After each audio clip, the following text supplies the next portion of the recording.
दोस्तों, मैं आपको आज बताने जाता हूँ कि सास बहू में झगड़ा क्यों होता है। आजकल इतना कलेश क्यों हो रहा है कि आजकल ना सास बहू को देखना चाहती है ना बहू सास को देखना चाहती है। इसको मैं विस्तार से बताना चाहता हूँ, एक एक कड़ी जोड़ के आप लोगों को बताना चाहता हूँ कि जो हमारे वीडियो सुने उसके बाद सास बहू में झगड़ा ना हो, बेटी और माँ की तरह सभी रहें।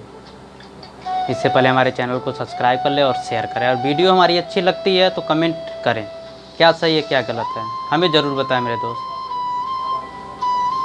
अब देखिए, सास क्या है, आजकल जितना आग में गर्मी नहीं है उससे ज़्यादा पैसे में गर्मी है। अगर किसी गरीब के घर की लड़की, उतना भी गरीब नहीं, मीडियम क्लास या अमीर घर की जो माँ है या उसका लड़का है, अगर शादी हो गई तो आते ही अगर खाना बनाने में दाल में नमक कम हो गया या आटा थोड़ा सा गीला हो गया या पानी ले जाने में हल्का फुल्का गिर गया है, तो सास क्या ताना मारती है, तेरे बाप यही सिखाया, तेरी माँ यही सिखाई। बार बार माँ बाप को ताना मारना चालू कर देते हैं, यही किए, तेरे बाप यही, तेरी माँ यही संस्कार सिखा के भेजी, तेरे बाप यही बताए, तेरे घर वाले यही बताए, ऐसे काम करना चाहिए, ऐसे नहीं। छोटी छोटी बाप के बातों के लिए माँ बाप को ताना मारना चालू कर देती है। ये सासुओं की सबसे बड़ी कमी है। अगर कोई नया अपने घर में तो सब अच्छी तरह बना लेते, जैसे मर्जी खाना, पर दूसरे के घर जाने में कुछ दिन तक अंदर डर रहता। सही चीज़ करने में भी डर लगता है कि कहीं गड़बड़ ना हो जाए, इसके वजह से थोड़ा बहुत ख़राब हो जाता है या नमक कम हो जाती है। तो उसको बताना चाहिए प्रेम से कि ऐसे ऐसे नहीं, तो बताने की वजह ताना मारना चालू कर देंगी। और जो माँ और जो बेटा अपने माँ के ज़्यादा पक्ष में रहता है, माँ के पास पैसा और पावर रहता है, तो अपने बेटे से भी उसको मार खिलाती है, झूठ मूठ कह के कि बहू मेरे साथ ऐसे कर दी, बहू मेरे वजह से ऐसे कर देती है। तो माँ कभी ये नहीं सोचती है कि समय एक जैसा नहीं रहता है। जब बुढ़ापे का आ जाता है, कभी कभी समय ऐसा आ जाता है कि हम लोग बिस्तर से भी उड़ नहीं पाते। उस समय ना उस माँ की बेटी आएगी करने के लिए, ना उतना बेटा करते हैं, बहू ही रहती है घर पर। पानी देना, खाना देना, टाइम से बाथरूम कराना या शौच के लिए जाना, तो ये सब सोचना चाहिए। और जब इतना ताना आप शुरू में मार दोगी तो बहू भी मन में क्या सोचती है, बुढ़िया तेरा भी समय आएगा, आने दे।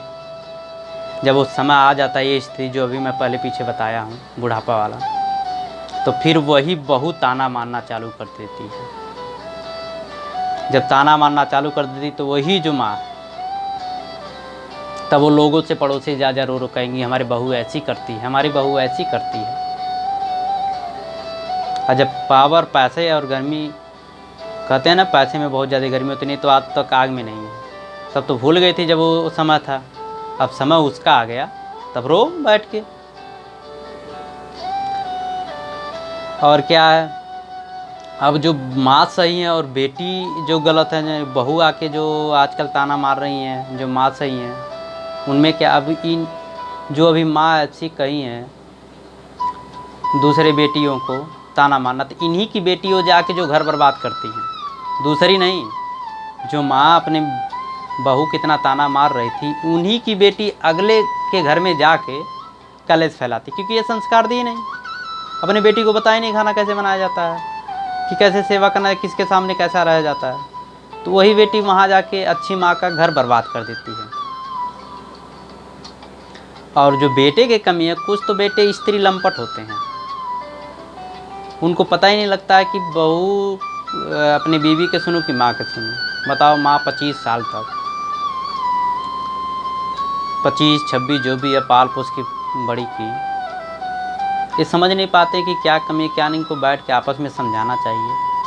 अब परिवार लेके तो क्या, बहू कभी कभी जो इतनी दुष्ट होती हैं बहुएं, सभी को नहीं कहूँगा, 25% तो बहू और माँ सब सही हैं, बंधनी है, जो घर को स्वर्ग बना देती है। लेकिन 75% जो बहू और माँ है, पूरे परिवार को खराब कर दे रही हैं। ये सब पूरा घर को एकदम बर्बाद कर देगी। इनको बेटे को आपस में बैठा कर, तो बहू क्या बोलेंगी कि नहीं, समझौता चालू हो जाता है कि अपने माँ को छोड़ दो, न तो मुझे छोड़ दो। बेटा भी उसको कहते स्त्री लंपट, जो ही दाँत चियारते रहते हैं। उनको इतना नहीं पता है कि हमें किस तरह समझाना चाहिए कि परिवार में रहना चाहिए। इसीलिए बहू हो या माँ हो, मैं सभी से निवेदन करना चाहता हूँ कि जो बहू है अपने सास को माँ की तरह समझे, और सास जो है अपने बहू को बेटी की तरह समझे। जो आजकल सबसे बड़ी विडंबना तो ये है, जिनके बच्चे कुछ ज़्यादा पैसे कमाने लगे हैं, 80,000, 90,000, 1 लाख, 2 लाख, वो जो माँ है ना, अपने बेटे का सौदा लगाने में आगे हो गई हैं। बोले तो बोली लगाती हैं कि मेरा बेटा 25 लाख में बिकेगा, मेरा बेटा 40 लाख में बिकेगा, मेरे बेटे को फॉर्चूनर चाहिए तो मेरे बेटे को ट्रक चाहिए। ऐसे से मांग करने लगते हैं।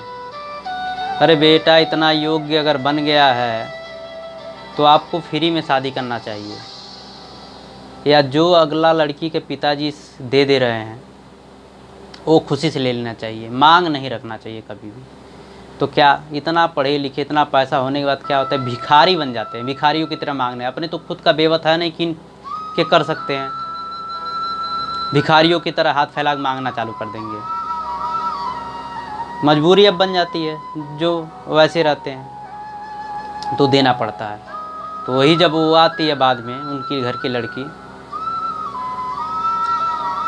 तो 1 महीना सही रहेगी, फिर जब देखेगी ज़्यादा ताना मार रहे हैं तो अपना भी रुतबा दिखाती है कि जब हमारे बाप ने इतना पैसा दिया तो मैं क्यों करूं। तो उन्हीं लोग का आजकल रोना चल रहा है। अरे जब इतना संपन्न तुम्हारे घर है तो पैसा लेने की इतना क्या ज़रूरी है, बार बार ताना मारने की क्या ज़रूरी है। तो उसकी भी माँ कह के बोलती है कि हाँ बेटी जा, दामाद को इतना रुपया दे के ख़रीदा हूँ, कुछ भी होगा मेरे पास फ़ोन करना। आज की कहानी और सबसे बड़ी विडंबना 99% यही चल रहा है। आ रही हैं और लोग कहते हैं बहू की गलती है। तो हर जगह बहू की गलती नहीं होती है। पहले तो अपने लड़के को भिखारी मत बनाओ, पढ़ा लिखा कितना योग्य बनाए, पैसा कमा रहे, उसको समाज में क्या करना चाहिए क्या नहीं ये बताओ। भिखारियों की तरह मुंह फाड़ के मांगना चालू कर देते हो, और जो मांगते हैं भिखारियों की तरह उन्हीं का आजकल सेवा नहीं हो रहा है। 2 महीने 3 महीने बाद वही अलग हो जा रहे हैं, सुख चैन सब छिन जा रहा है। ना बहू खाते 1 लोटा पानी पा रहे हैं, ना बहू पैर दबा रही है माँ की, ना बेटा अपने पिता का सेवा कर रहा है। वो अलग शहर में, ये अलग शहर में मरे घुट घुट की। क्या लोड है ऐसी ज़िंदगी और ऐसे पैसे की। प्यार से रहिए और प्यार से रहने दीजिए। दहेज उतना भी ना लीजिए। अगर आप योग्य हैं तो फ्री में शादी करिए। अगर पिता उसके जो दे रहे हैं खुशी को लीजिए। अगर ये सबके अंदर हो जाए गुणवत्ता तो भारत बिल्कुल सुधर जाएगा।